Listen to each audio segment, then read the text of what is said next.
Good morning. You're listening to Retake Our Democracy, a 30-minute weekly show that airs at 8:30 a.m. each Saturday morning on KSFR 101.1 FM, your Santa Fe public radio station. And I'm Paul Gibson, the host of Retake Our Democracy. And since I don't have an engineer, I didn't hit the record button. So I'm getting to do this interview for the second time with my guest, Mariel Nanasi, the Executive Director of New Energy Economy, and maybe it'll even be better this time now that we've had practice. We haven't had Mariel on the show in quite a while, so it'll be great to catch up. And do we have a lot to discuss? Last week I spoke with Maya van Rossum. She's the founder of the Green Amendments for the Generation and an advocate pushing for the Green Amendment here in New Mexico. We laid out all the misinformation that had been bandied about in the Roundhouse about SJR 3, that's the Environmental Rights Act, AKA the Green Amendment.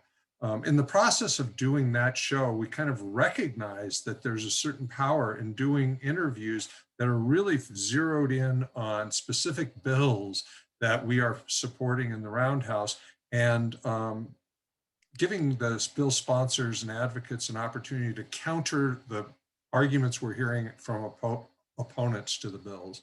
And so today, like I mentioned, we're going to talk with Mariel Nanasi, and she's advocating for a bill that would amend not the Green Amendment, it would amend the Energy Transition Act and another bill, Local Choice Energy, and we're going to talk to her about that. Next week, I'm going to be speaking with Angela Merkert from the Alliance for Local Economic Prosperity, and we'll discuss the false information that we've heard in Zoom conversations with legislators. I am also trying to hook up with Mary Feldblum on the Health Security Planning and Design bill that is also encountering some resistance from some legislators. And then because the session is, rapidly moving forward, rather than just, do these interviews and then have them come out once a week, we're publishing them immediately on the Retake website. And so this interview will be available basically Friday afternoon before you even hear it on the radio. So if you're driving around town today and listening to it live, you can watch today's show and all of our past shows at retakeourdemocracy.org. You can just hover over the Actions and Events menu and click on Retake Conversations. And today's conversation will already have been posted, as will the conversation with Angela Merkert on public banking. We'll get to our conversation with Mariel in just a moment, but we do want to make a couple of very short announcements, and one is an important one. We want to acknowledge that we're conducting this interview on stolen Tewa land, and we want to thank our Tewa neighbors for being such good stewards of that land. We need to follow their practice. I also want to remind you that Retake has a 2021 legislative strategy and 20 transformational bills and 28 priority bills for which we're advocating. And we started that advocacy work the day after the general election. So just go to retakeourdemocracy.org and click on New Mexico legislation in the homepage menu bar. And it will take you to a page with information on bills we're supporting and on an array of resources to make your advocacy easier and more effective. And if you're interested in more information on how we conduct our advocacy and how the Roundhouse works, join us for one of our Zoom huddles. We do those at 3:30 to 4:30 every Friday, and they're designed to, we cover what happened the week before, take a look at what's coming the following week, and also it's just a great way to find out how the legislature really works, not the way you learned about it in grade school. It doesn't work that way. So let's get started talking with Mariel. And Mariel, you're back, and it's recording this time. Hi, Paul. So glad to be here with you. Again, I always like to let our guests introduce themselves. And so can you just tell us a little bit about yourself and how you wound up becoming an environmental advocate and a litigator? Well, my professional career before doing utility law was that I was civil rights lawyer and represented people in police misconduct cases. That's what I did for about 18 years. And then when I learned about the urgency of climate change, I decided to switch. And so now I try to address oil and gas as well as utilities. Okay, yep, and you do it well. Um, in your role at the New Energy Economy, you've argued many cases before the PRC and before the Supreme Court, New Mexico State Supreme Court. Can you tell us about maybe one or two of those big wins and maybe one of the disappointing defeats? Well, I think one of the biggest wins was a historic victory against PNM's nuclear investments. After years of pressure and legal challenges by New Energy Economy, PNM finally caved and announced in the summer of 2020, I think it was about July, that they would reverse their decision to renew their leases in the Palo Verde nuclear unit 1 and 2 and purchase them. We'd been fighting PNM's nuclear investments since 2013 when we took a strong position against PNM's use of nuclear as replacement power for the first closures at the San Juan coal plant. So that resulted in an important environmental justice and economic justice victory. The victory will save New Mexicans more than $1.1 billion for the electricity alone over the next 22 years, in addition to countless hundreds of millions in decommissioning costs. And then one of the other really important victories is that actually just at the top of this year, we settled a big case against WPX Oil. And that was when a fracked wastewater pipeline burst and showered my clients themselves, their bodies, Penny O'Quinn and Carl D. George, and also their house, their land, their property, their cars, and their animals. And I can't talk about the amount of that settlement because it's under a protective order. But that was a really beautiful settlement Yeah. to be able to really help people in need.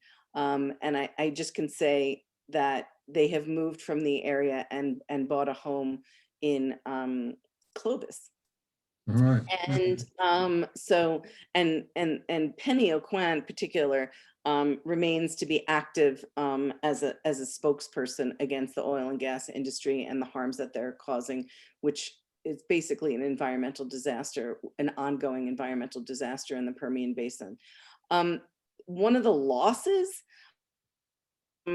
also in the Supreme Court in 2017, when we challenged PNM's replacement power case, PNM had decided to close half the coal plant at San Juan, and they decided as a reinvestment strategy to buy some of the shares of the fleeing coal owners. So more coal for New Mexico and more nuclear. And we argued that that was not a net public benefit, which is the standard, and we lost. And unfortunately now it's proven that we were correct, and it wasn't good on any measure, on environment, on climate, on cost. So even though we turned out to be right, we lost that case, but that was it was a very sad day for me personally. I was in tears, but I was, the grief really is about the financial and environmental continuation of the burning of coal and the investment in nuclear. So that's why it was so bad. Yeah, I remember that day because you were pretty confident you were going to get that one.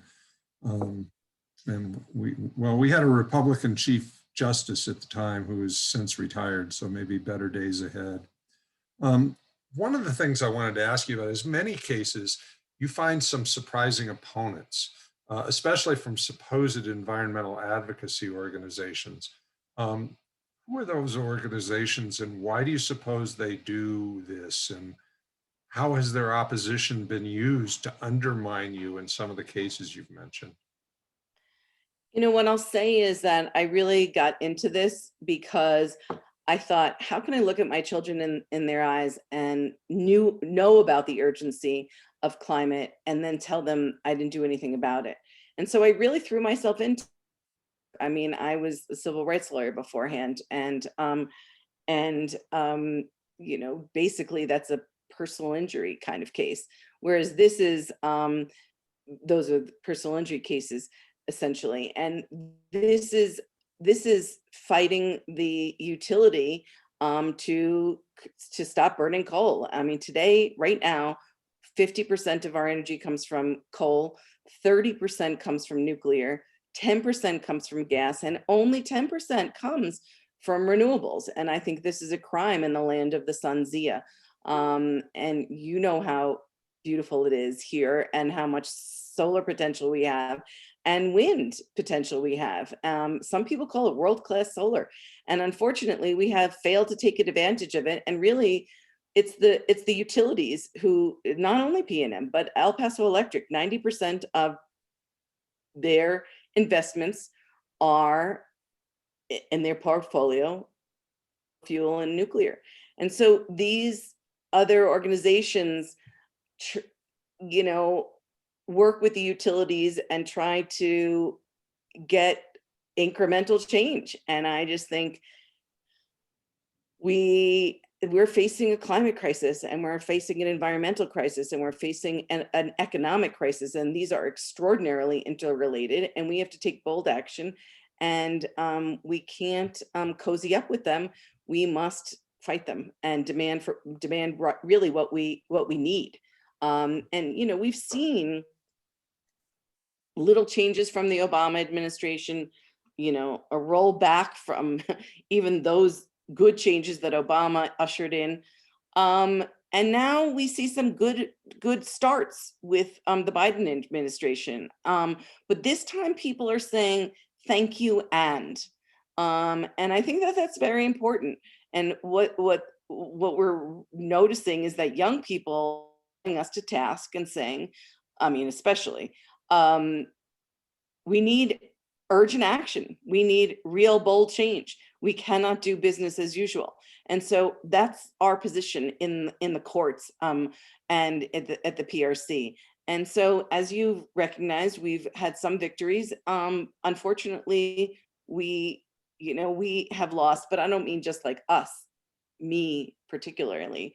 I mean, New Mexico has lost. Because what if 10 years ago, you know, we were actually taking advantage of our natural resources, increasing our public health, and also creating an economic, essentially miracle, because we have the ability, unlike any other state, and we could be selling it and exporting it.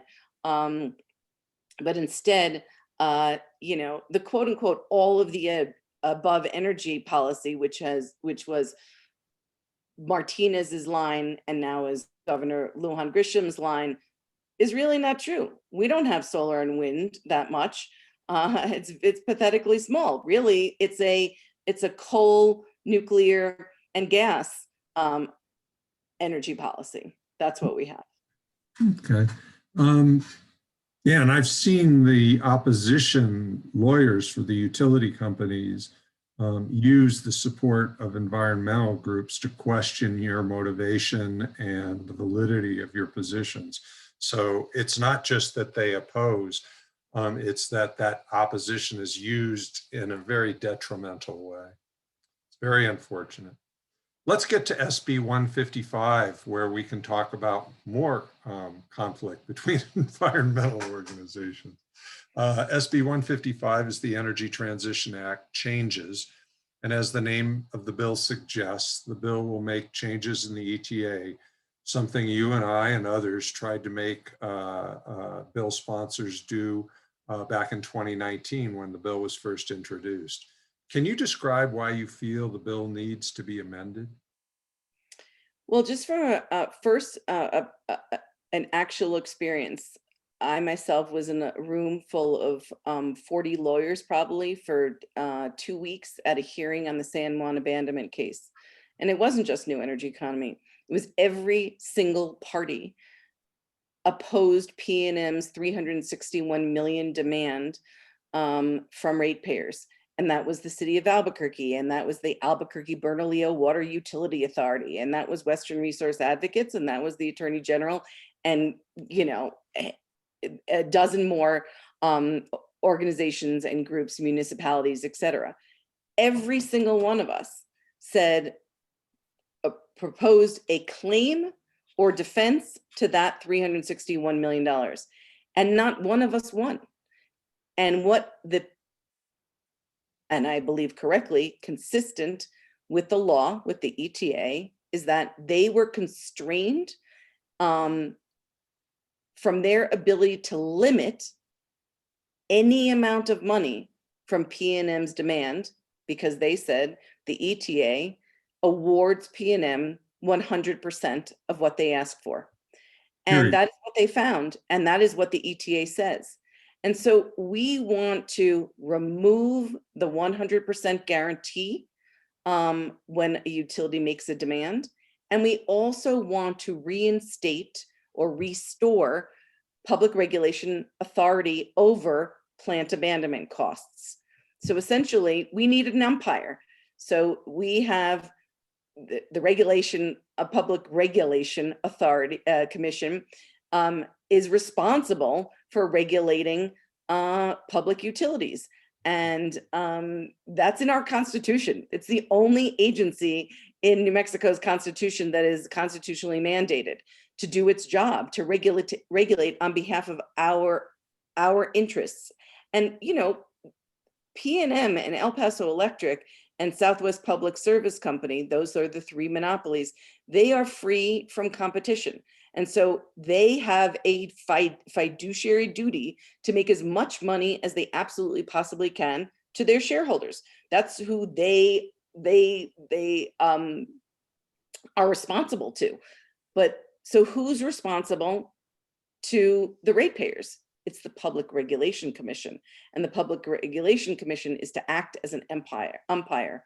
But in fact, the ETA removed that authority, it eliminated it, and we want to restore it. And that is the heart. It's really the only thing that the amendments do. It removes the 100% guarantee from the utilities. Now, that doesn't mean that they can't demand 100%. They just don't get, and the PRC's oversight authority is reinstated.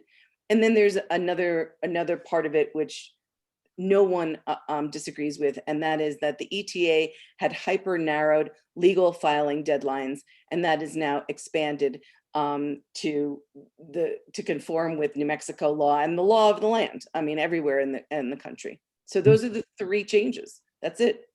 Okay, we're going to talk more about that in just a minute, but I need to remind our listeners that it's at times like these that KSFR is more important than ever, offering timely news and alerts and a wide range of programming to keep you sane while you're holed up at home. So for those of you who can afford it, please consider making a contribution and think of it as your ticket to admission to the great programming you get at KSFR. So just go to ksfr.org. Click on the donate button and give them 10 or 20 bucks. Heck, give them $100 if you can afford it. So we're back with Mariel Nanasi. She's the executive director for New Energy Economy. And we've been talking about the ETA amendment bill. It's SB 315? 155. 155. I've got all those numbers jumbled in my head. So as with some of the litigation you discussed earlier, you again, in this legislative arena, you find yourself with opponents from the environmental community. What is that about? And what are their reasons for opposing amendments? Well, yeah, I'm not making this up. This was an email that was received from Sierra Club yesterday. And it says, why to oppose SB 155. And they say 3 reasons. 1, these amendments jeopardize funds for frontline communities and coal workers. Not true. 2, the publicity blitz behind these amendments has given a platform to right-wing organizations to lie about renewable energy. Some right-wing organizations lie about renewable energy no matter what you do. So I don't know what that means. 3, these amendments do 0 for the climate. You know, I think I said this before, that we are in a environmental and climate crisis, but we're also in an economic crisis. And I believe that they're intertwined. And so we don't have to make a choice between moving to renewable energy and improving the lot of the poorest people in New Mexico and protecting the poorest people in New Mexico. As a matter of fact, we could have policies that address both. And we believe that that's what this does. The ETA protects ratepayers, protects consumers from voracious greed by the PNM and El Paso Electric. And I want to give you an example. So the ETA allows securitization for San Juan. That case is done. It also allows securitization for Four Corners. But like the 2019 unanimous Supreme Court case that we won, that found that PNM had done no financial analysis before it reinvested in Palo Verde Nuclear. And the Supreme Court called that a fundamental flaw because it doesn't protect ratepayers from wasteful expenditure. Exactly what we're talking about now. Well, in 2017, we won a case in front of the PRC, and the PRC found PNM had done no financial analysis before it invested nearly $1 billion in the Four Corners power plant. And they found that to be imprudent, and that they would address cost disallowances for that imprudence. Comes then the ETA, and the ETA gives PNM 100% of any demand it asks for, just like it did in San Juan. And that's what the commission found, because that's what the ETA says. And so we want to reinstate PRC authority so that they can basically address this manifest injustice, where, you know, PNM invested in a plant nearly $1 billion, is now selling that plant. It's trying to sell that plant. And the way it's selling it is it's paying the Navajo Transitional Energy Corporation $75 million, which is an admission that the plant is a liability. It has a negative value. They're Right, paying. because if it had a positive value, they'd ask, they're not just generous. This isn't just That's a right. donation. Exactly. To take their shares and the associated obligations, right?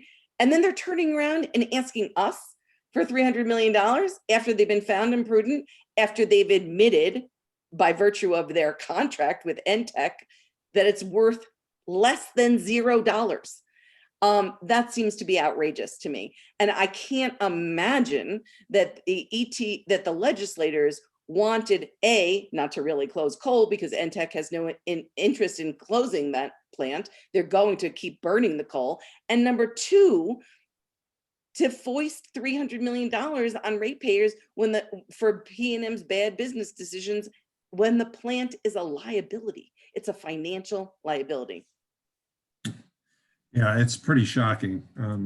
Let's turn our attention to something a little more positive. Local choice energy, SB 83, is a bill you're advocating for. We've worked on this before, but I think this may be the year. Can you tell us a bit about what local choice energy would do and how it would promote energy democracy and local choice? This is one of the most aspirational bills in the legislature right now, and it's very exciting. And this is why. So you know that PNM and EPE and SPS have a geographic monopoly. That means within that service territory, they get to produce generate their electricity and transmit it to you, and just transmit and distribute it to you to your house. And you have no choice. You are a captive customer. What this would do is open up the market and allow a municipality, the city of Santa Fe, the county of Santa Fe, a tribe, a pueblo, to produce their own energy or purchase their energy, or both.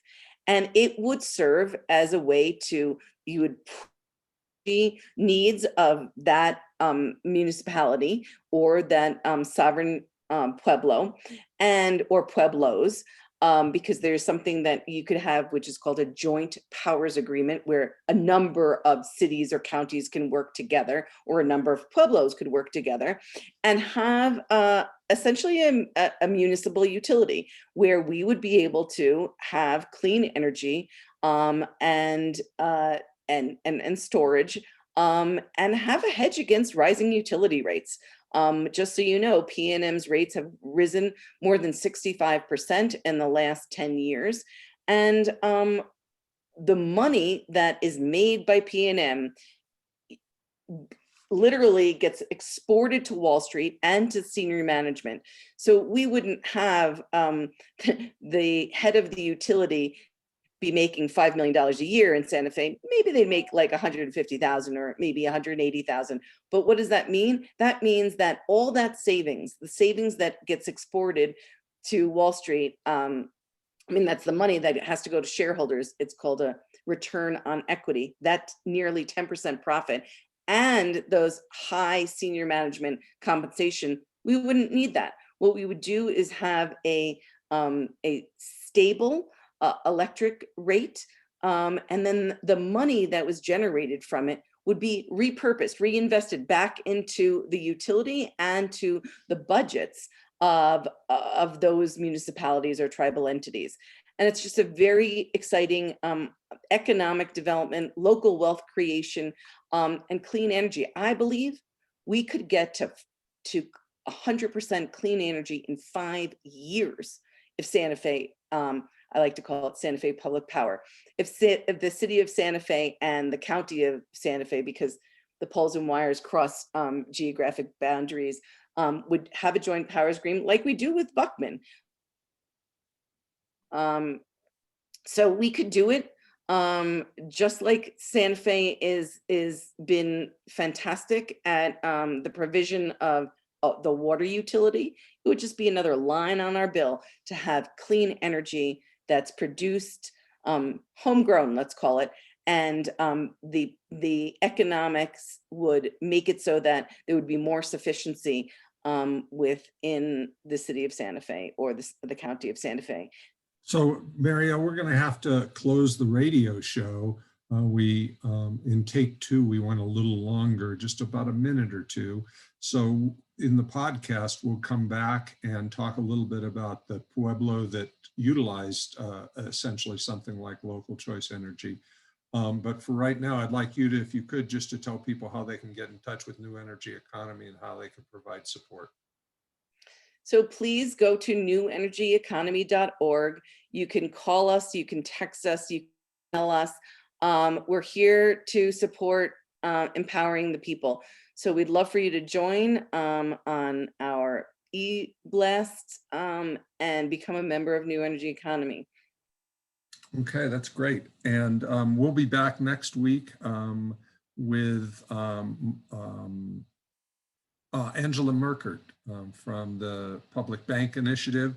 And that's all the time we have for today. So I want to remind our listeners to stay healthy, stay hopeful, and most of all, stay active. It's the only way we change this mess. And we'll be back in about 10 seconds to continue our conversation with Mariel Nanasi.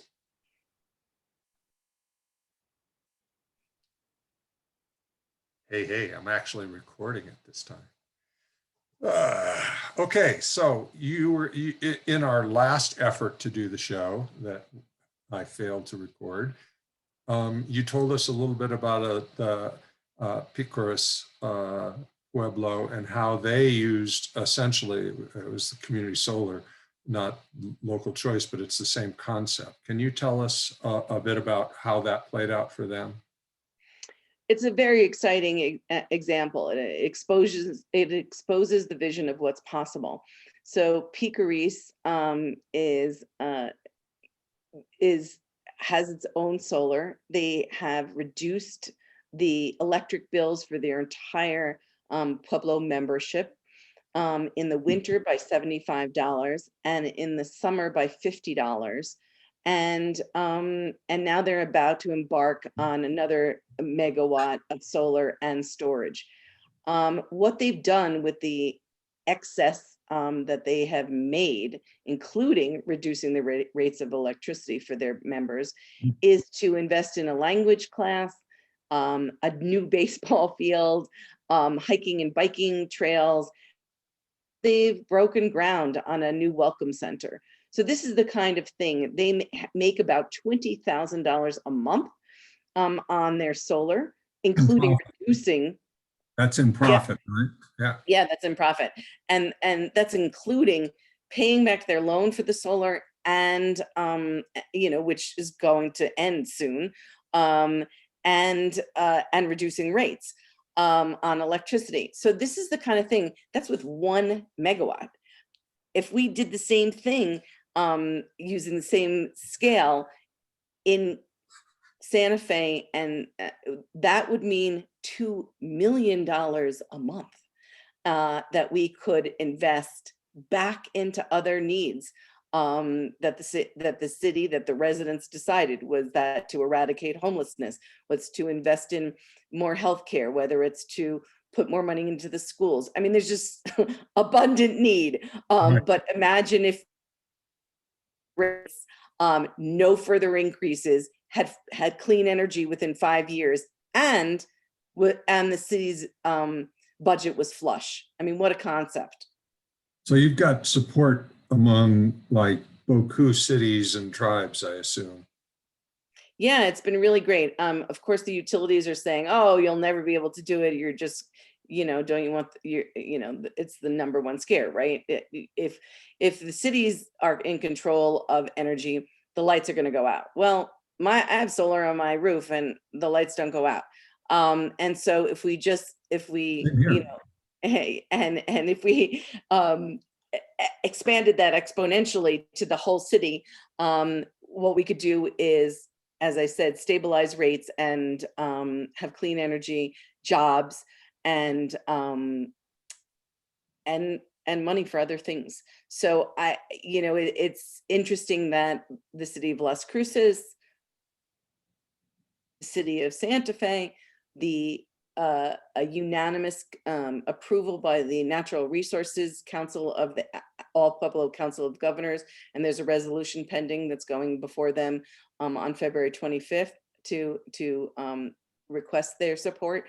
And they did pass a resolution in 2018 supporting local choice energy. So this is just transformational.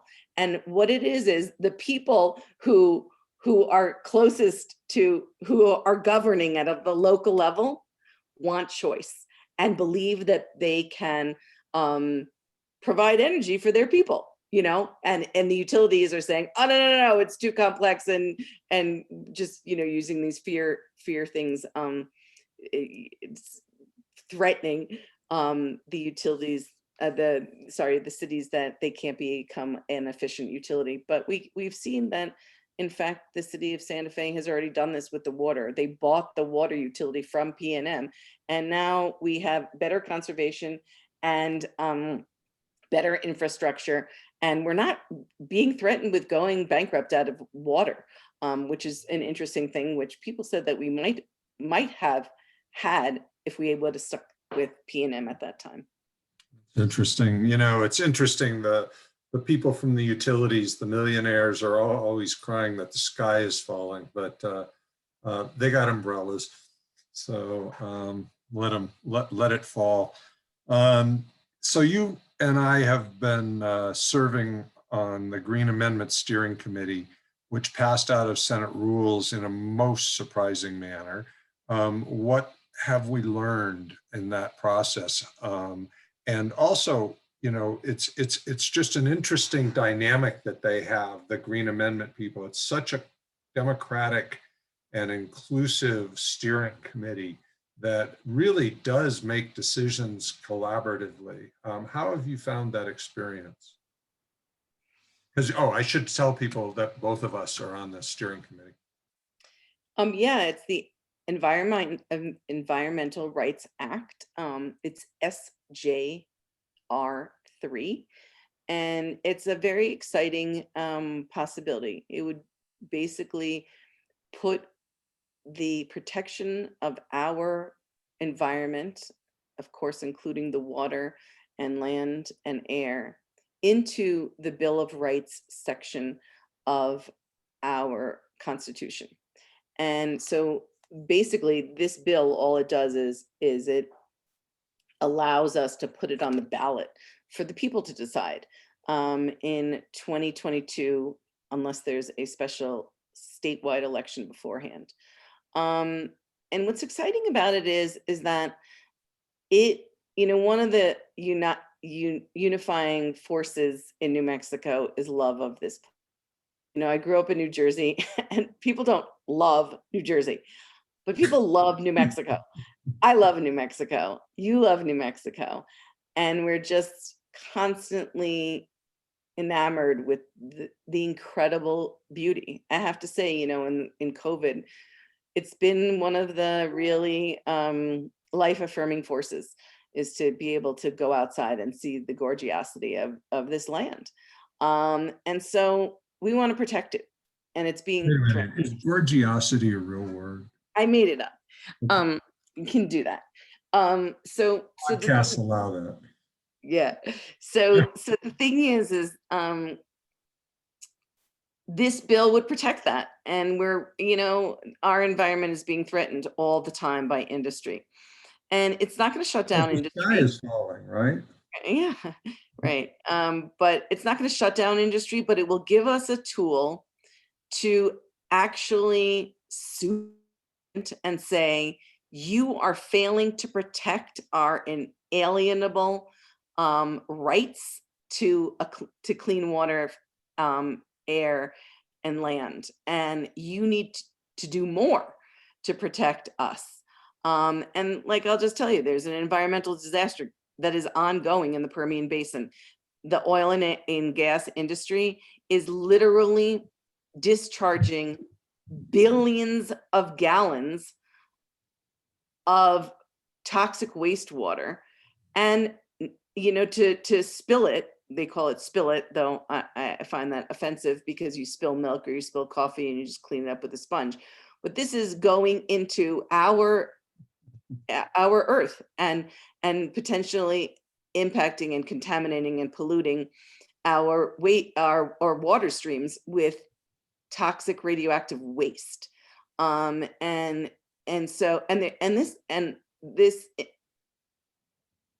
This division, whose charge it is to protect our health and air and clean freshwater resources and our land, has failed to do it. They've just not regulated and not enforced it. So this is the kind of thing where we could say, hey, you're not doing your job to protect us. We need you to do so. So this is not a individual damages lawsuit.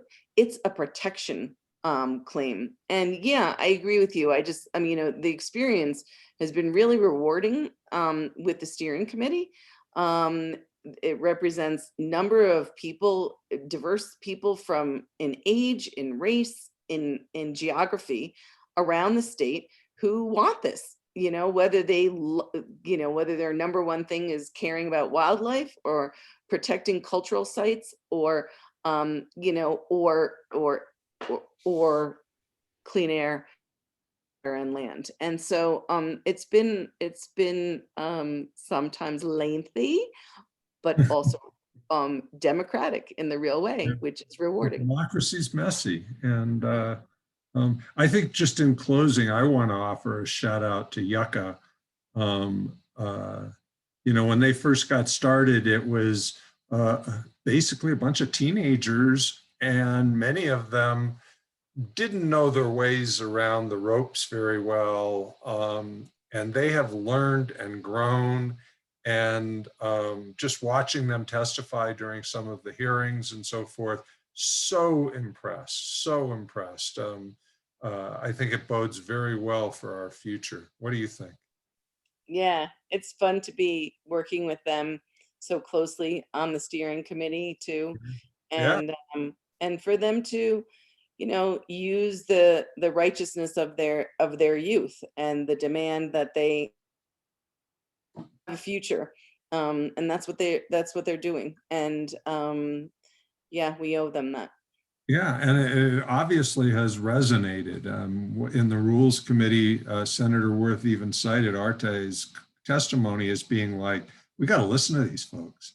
And boy, was he articulate and laying out why they should listen to him. So, Yeah, um, passionate. tip of the cap to Yucca. Um, Yeah. and a tip of the cap to New Energy Economy and to you, Marielle. We're all done. And I'm going to actually uh, stop the recording so that it can start to load. And so that's all we have time for today. And stay safe, stay healthy, and stay hopeful, and stay active. And we'll be back next week.